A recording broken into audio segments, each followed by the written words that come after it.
Welcome to the basic course on epilepsy. My name is Marian Galovic. I'm the head of the epilepsy unit at the University Hospital in Zurich in Switzerland. Let's start with epidemiology. Epilepsy is one of the most common chronic neurological disorders. It has a 3 to 5% lifetime prevalence of seizures. That means that around 1 in 20 individuals in high-income countries will suffer at least one seizure during their lifetime. But the prevalence of epilepsy is not as high. The prevalence of epilepsy is 0.5 to 1%, so around 1 in 200 to 1 in 100 individuals in high-income countries will have epilepsy at a certain time point.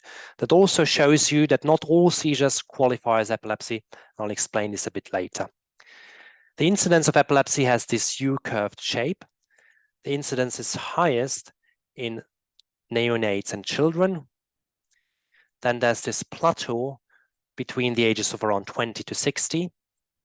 And the incidence of epilepsy again starts rising in older individuals above the age of 60. And this makes a lot of sense. In small children and neonates, there's a high risk of genetic disorders or some brain injuries occurring postpartally.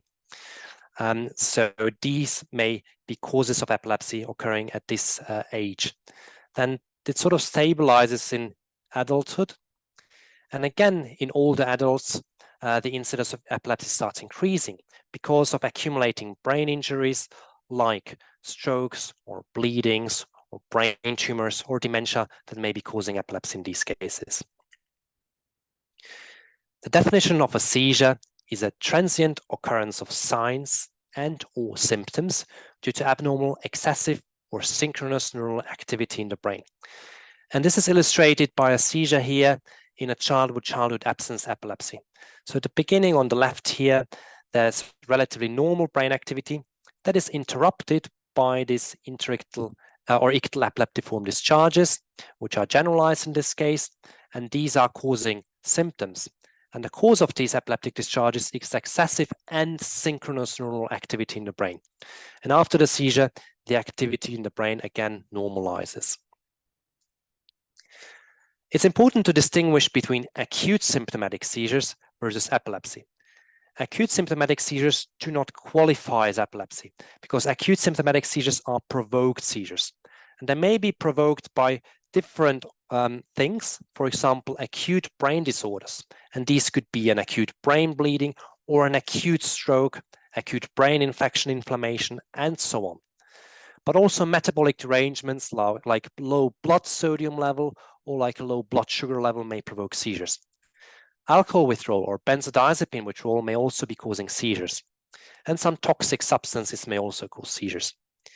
Fever may commonly cause seizures in children, then this qualifies as childhood febrile convulsion. So as you can see, acute symptomatic seizures may have many causes, and these do not qualify as epilepsy.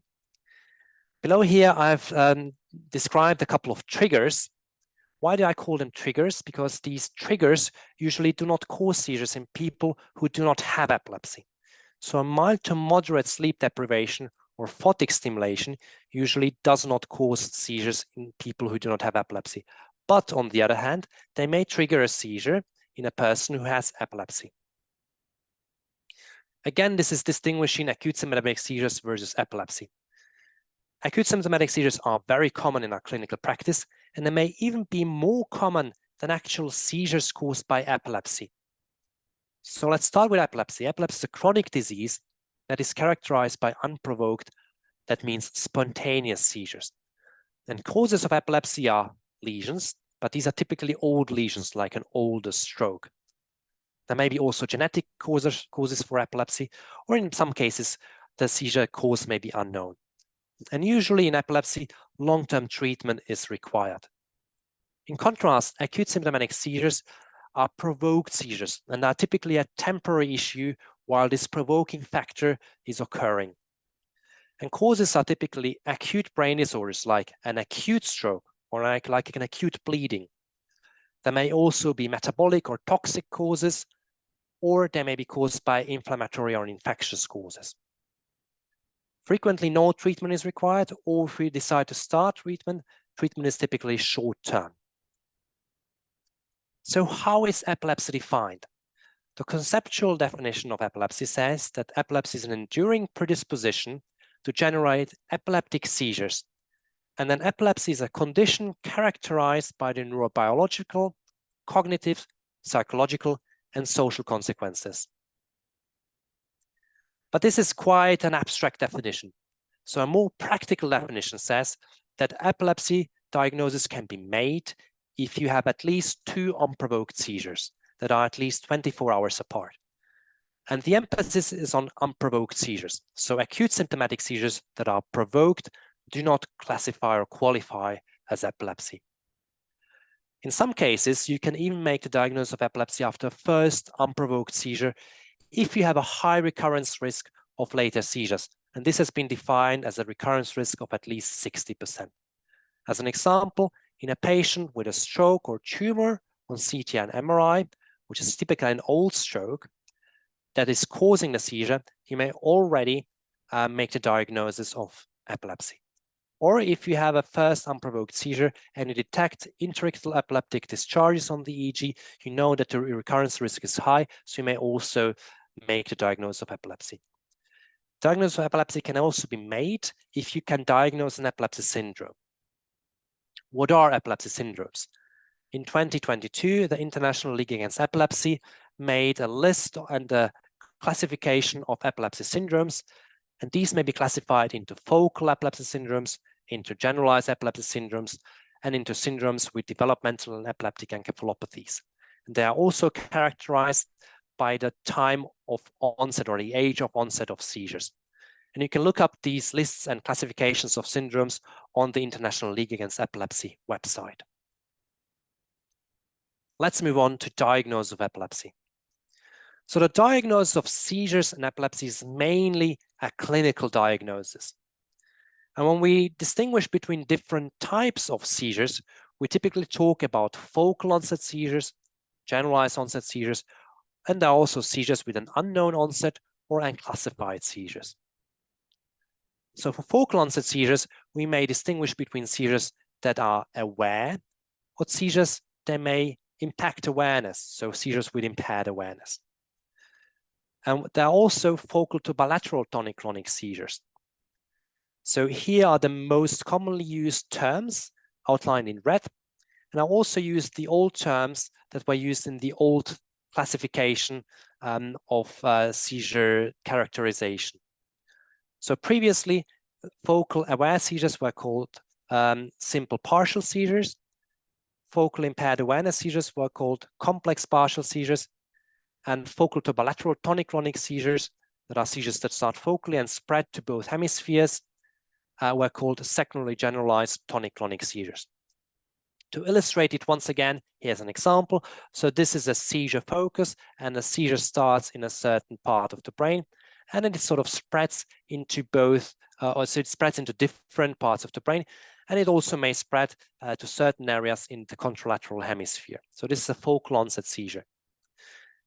A focal to bilateral seizure, or previously called a secondary generalized seizure, also starts in a certain part of the brain, which is the seizure focus, and then seizure activity spreads into widespread areas in both hemispheres. In contrast, a primarily generalized seizure affects both cerebral hemispheres and wide areas of the brain right from the beginning of the seizures. Depending on which parts of the brain are affected by seizure activity, different symptoms may arise. And this is a bit of a confusing slide, but it shows you that different parts of the brain are causing different symptoms. And if certain parts of the brain are affected by epileptic activity or its spread, then different symptoms may arise. I just want to highlight one very typical form of epilepsy in adults, which is temporal lobe epilepsy. This is the most common adult form of epilepsy that is refractory to anti-seizure medications. And this type of epilepsy is frequently accompanied by hippocampal sclerosis, which is atrophy of the hippocampus. The typical focal seizures are occurring with impaired awareness. Frequently, there's an initial aura, which may be an epigastric aura or a psychic aura, which may feel like a déjà vu aura, like a jamais vu aura.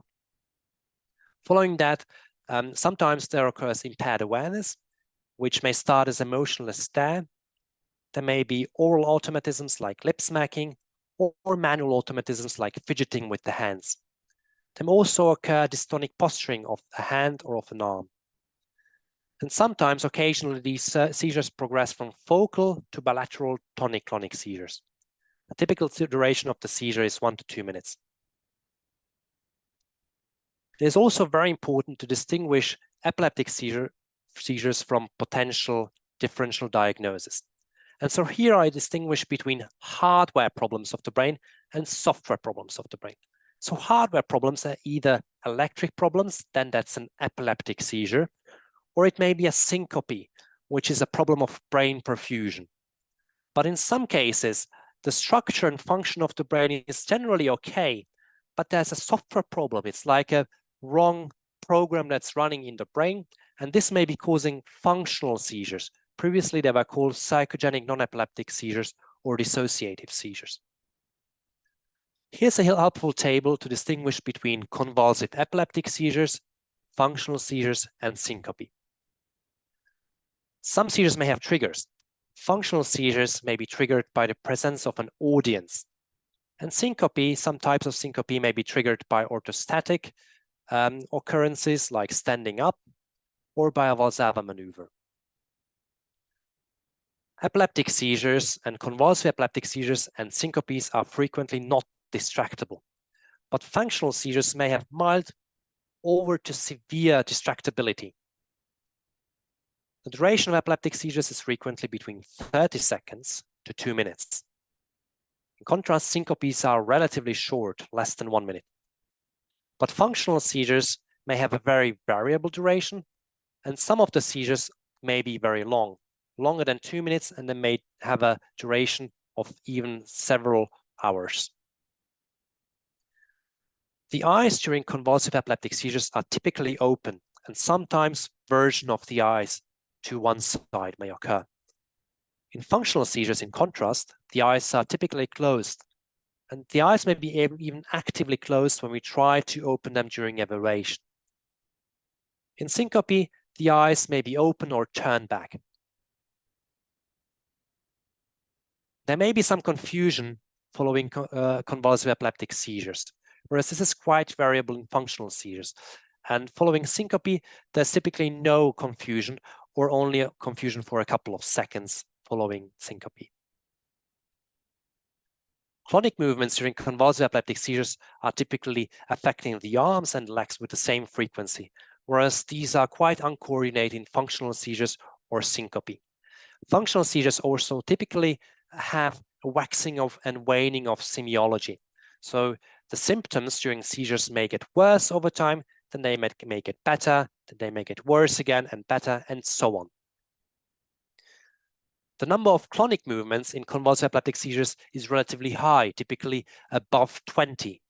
In contrast, in syncope, you have less than 10 clonic movements. And this may be quite variable in functional seizures. During functional seizures, occasionally we may see ictal whispering or stuttering or ictal hyperventilation, whereas this is quite common during the other disorders. Injuries may occur during convulsive epileptic seizures, and quite typical is a lateral tongue bite. In contrast, typically there are no severe injuries in functional seizures. A tongue bite may also occur in syncope, but the bite is typically not very severe and is usually located on the tip of the tongue. Urination or defecation may occur in convulsive epileptic seizures and sometimes also in syncope, but this is quite rare in functional seizures. And sometimes people with convulsive epileptic seizures complain about sore muscles, and they may have an increased creatine kinase in their blood. Let's move on to basic diagnostic evaluations, particularly in a person presenting with a new onset epilepsy or a first epileptic seizure. So in these cases, you want to do laboratory exams like measuring electrolytes, blood sugar, liver and kidney tests, and creatine kinase, particularly if you think about convulsive seizures. Prolactin may be helpful to be measured to distinguish between convulsive epileptic seizures and functional seizures. But this is only really helpful when it is properly sampled. If you have a new onset seizure or a new onset epilepsy, typically urgent brain imaging is required after the first seizure to exclude dangerous etiologies like brain bleeding or cerebral venous thrombosis. And typically, at least in adult patients, most patients will receive MRI imaging afterwards to look for potential causes of epilepsy. Electroencephalography is typically performed electively in most cases with suspected seizures, and it may be performed urgently in patients where you suspect non-convulsive status epilepticus. So what is the EEG? A scalp EEG measures postsynaptic potentials on apical dendrites. So this is an average activity of several hundreds of neurons. And that's also why the spatial resolution of scalp EEG is relatively low, between 5 to 10 centimeters. And here on the right, you see examples of focal epileptic discharges and generalized epileptic discharges. What is the sensitivity and specificity of intraictal epileptiform discharges on the EEG? The sensitivity of the EEG for detecting intraictal epileptic discharges in epilepsy is relatively low. Only around 20% of people with epilepsy will have intraictal epileptiform discharges on a routine EEG performed on the scalp. If you perform serial routine EEGs, you may increase sensitivity to up to 30 to 40%. But this also means that a negative EEG does not exclude epilepsy. In contrast, intraictal epileptiform discharges are quite specific for epilepsy with a specificity of around 95%. If you want to increase the sensitivity of the EEG for detecting epileptiform discharges, after initial normal workup, you may perform long-term video EEG monitoring. And the sensitivity of long-term video EEG monitoring for detecting intraictal epileptiform discharges in people with epilepsy is up to 60%. Why is it important to perform the EEG? It may be helpful to confirm or substantiate a diagnosis of epilepsy, also looking at potential differential diagnosis like functional seizures or syncope. EEG may also be helpful to determine the type and the onset of seizures in epilepsy, and this is helpful to guide a selection of treatment in people with epilepsy. The EEG is very important to diagnose non-convulsive seizures or status epilepticus. The EEG may sometimes be helpful and useful to monitor treatment, and it gives some helpful prognostic information to decide on continuing treatment or to inform patients and relatives about prognosis. Many people with epilepsy will receive an MRI scan. And these are typical examples of abnormalities that we may find in people with focal epilepsy. In focal epilepsy, as I've mentioned already, there may be hippocampal sclerosis, particularly in people with temporal lobe epilepsy, and different other causes may be causing seizures and epilepsy. For example, brain tumors, a brain infection or an abscess, a brain hemorrhage or trauma, or cerebral venous thrombosis or ischemic stroke. But in many cases, focal epilepsy, the MRI may also be normal because the sensitivity of the MRI is not perfect in detecting abnormalities associated with focal epilepsy. And some cases with focal epilepsy may also be associated with the genetic causes. In contrast, generalized epilepsy is mostly caused or frequently caused by genetic causes. So in these cases, the MRI is also normal. Here again, an overview of focal versus generalized epilepsy. So in focal epilepsy, as the name says, we have focal seizures. The seizure types vary according to seizure onset and spread of activity to different brain regions, but we may also have focal to bilateral tonic-clonic seizures. The causes of epilepsy may be lesional or non-lesional. Depending on that, we may have a normal or abnormal MRI. Age at seizure onset can be quite variable, but focal epilepsy is particularly frequent in adults. The EEG may be showing focal intraictal epileptiform discharges, and treatment may occur with narrow and broad spectrum anti-seizure medications. In contrast, generalized epilepsy is associated with a generalized or bihemispheric seizure onset. Seizure types may be, for example, absence or myoclonic seizures, but may also have primarily generalized tonic-clonic seizures in these cases. Frequent causes are genetic causes, and generalized genetic epilepsy is most frequent in children and adolescents. The MRI may be normal, and the EEG may show generalized epileptiform discharges, and for treatment, we usually choose broad-spectrum anti-seizure medications. There may be many more advanced diagnostic evaluations in people with epilepsy, and the most important one being video EEG monitoring. Video EEG monitoring is important to distinguish differential diagnosis if the diagnosis is unclear, or it is frequently performed for pre-surgical evaluation. Video EEG monitoring may be performed with scalp EEG, or in certain selected cases also using intracranial EEG. In some cases where we suspect a genetic etiology, we may perform genetic testing. In cases with suspected inflammatory or infectious etiology, we may perform CSF testing. Neuropsychology and neuropsychiatry may also be important because cognitive disturbances and psychiatric disturbances are quite common in people with epilepsy. Particularly looking at pre-surgical evaluation, many more imaging modalities may be used, like advanced structural MRI and structural preprocessing of MRI that may detect structural abnormalities that are quite subtle. PET is frequently performed for pre-surgical evaluation, or ictal interictal SPECT. Electrical source imaging, which is localization of the epileptic activity coming from the brain, localized on EEG, or functional MRI to localize different brain functions like language or motor symptoms may be done in pre-surgical evaluation. Let's talk about treatment. Treatment in epilepsy is recommended in people with a high recurrence risk of seizures. So if the recurrence risk is more than 60%, and this is also equivalent for the diagnosis of epilepsy.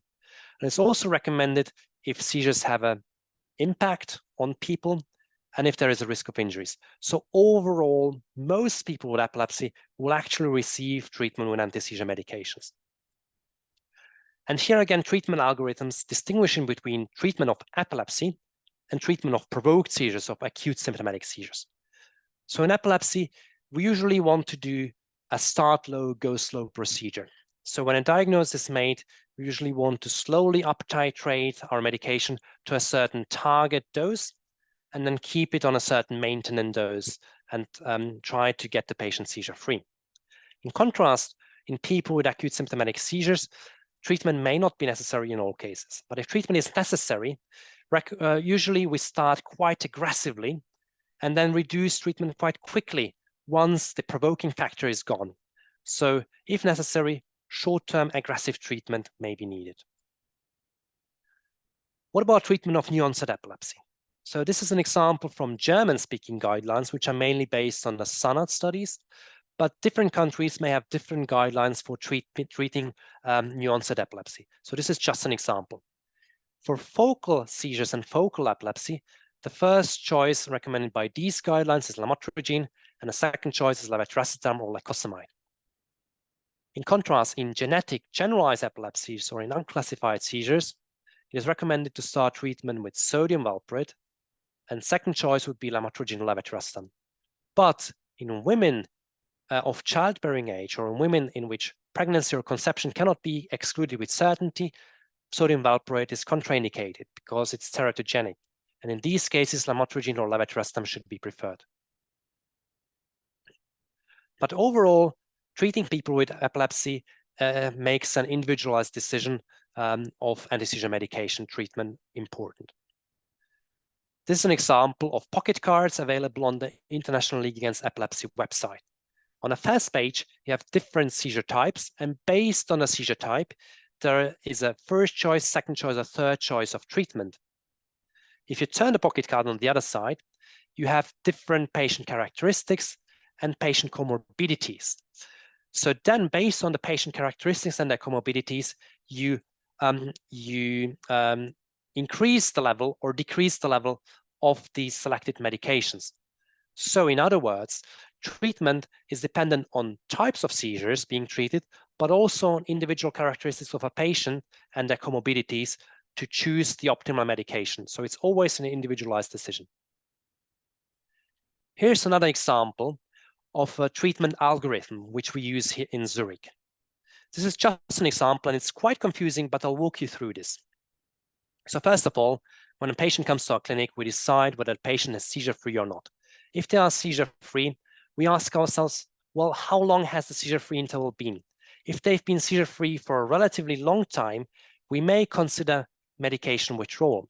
And in this case, some prediction models may be helpful for us to guide the decision on withdrawing, not withdrawing medication. If the patient is seizure-free, but has not been seizure-free for a very long time, we need to evaluate the current therapy. We look at drug interactions, and we also look at side effects of treatment. And we decide whether treatment adjustment is necessary. So let's look at the other side, when the patient is not seizure-free. Now we need to evaluate patient adherence, and if patient adherence is not good for medication, we may try like smartphone apps as reminders or a pill organizer, or we may consider switching the anti-seizure medication to a medication that has once daily dosing. If treatment is not efficient enough, we may consider different treatment options, like certain medications. So this is just an example of medications that we like to use here in Zurich for people who do not respond to their initial treatment. We may use neuromodulation in certain cases, or we may use epilepsy surgery. And epilepsy surgery is important in cases who are not responsive to initial treatment and who are drug refractory. In some cases, we may also consider metabolic treatment with ketogenic diet or modified Atkins diet. And lastly, thirdly, we may also need to reconsider diagnosis in certain cases. So first of all, we may be thinking about certain genetic causes of seizures to allow precision diagnosis and precision treatment of these cases, or we may be thinking about antibody testing in cases where we suspect an autoimmune cause of epilepsy. But we may also be thinking about differential diagnosis. So in some cases, particularly in those where we suspect psychogenic non-epileptic seizures or functional seizures, a repeat video EEG telemetry monitoring may be necessary. And lastly, I want to describe the treatment algorithms of status epilepticus.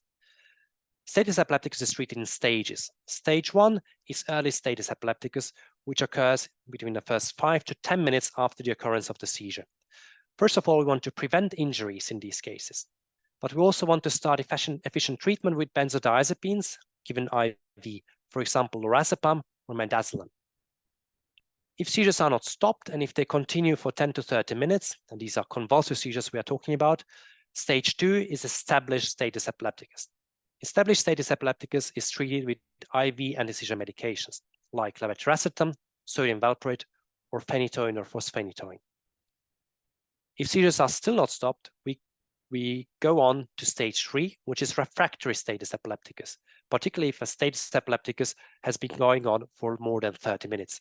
In this case, we treat with anesthetics like midazolam, propofol, thiopental, or ketamine.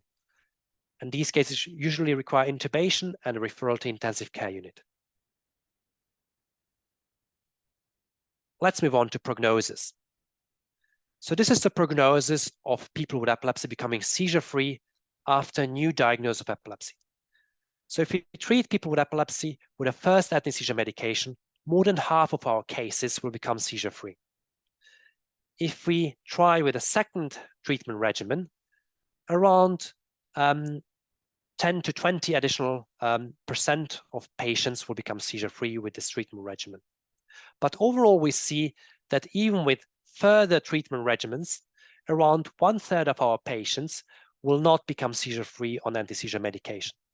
So these cases are called drug-resistant, and it means that they will not become seizure-free on at least 2 adequate treatment trials of anti-seizure medications. But if we delve into the data even further, we see that not all patients actually tried further treatment regimens. So even if we try a 3rd, 4th, 5th, or 6th treatment regimen, there's still a chance of these cases becoming seizure-free. So even with a 4th, 5th, or 6th treatment regimen, there's a 10 to 15% of chance of these people becoming seizure-free on this treatment regimen. This is important to know because, as I will show you later, seizure freedom is important for people with epilepsy. So don't give up and continue trying to strive to get your patient seizure-free. Prognosis of epilepsy depends on the type of epilepsy and on a diagnosis of epilepsy syndrome. Certain epilepsy syndromes, like self-limited epilepsy with centrotemporal spikes, or for example, childhood absence epilepsy, have very good prognosis, and they usually stop in adulthood and do not occur in adults anymore. But some different epilepsy syndromes may be causing seizures on long term. So that's why the correct diagnosis of the epilepsy syndrome or of the epilepsy type is also important for setting the prognosis of our cases. Let's talk about driving. Driving regulations are different in each and every country, and also sometimes in different regions of a country they may differ. So this example from Switzerland, where I work. And in these cases, first we need to make a decision whether a diagnosis of epilepsy has been made or not. In people with epilepsy, at least 1 year seizure freedom is required to be able to drive with the general driving licenses used for normal cars. For different or bigger cars, there are different regulations. What about mortality in epilepsy? The standardized mortality ratio in epilepsy is increased around twofold compared to normal or healthy individuals. But in people with epilepsy younger than 40 years, the increase in mortality is much higher than this. The increase in mortality is more than sixfold compared to healthy individuals in the same age group. And this is shown here in the red circle in the graph. In people with epilepsy, there's also high risk for external causes of death, like drowning and falls, but also suicide. It is important also to talk about SUDEP, which means sudden unexpected death in epilepsy. SUDEP is quite uncommon overall. It occurs in 1 in 1,000 patient years. But as an example, if you work in a clinic with 1,000 patients, this also means that 1 patient per year in your clinic may die from SUDEP.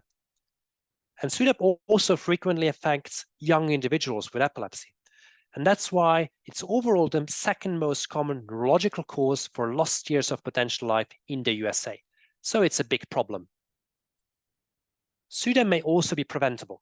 SUDEP is associated with convulsive seizures, particularly if convulsive seizures occur frequently, if there are more than 3 convulsive seizures per year. SUDEP is also more common in individuals who are not seizure-free, and also in those who do not add an additional anti-seizure medication, even though they have refractory epilepsy.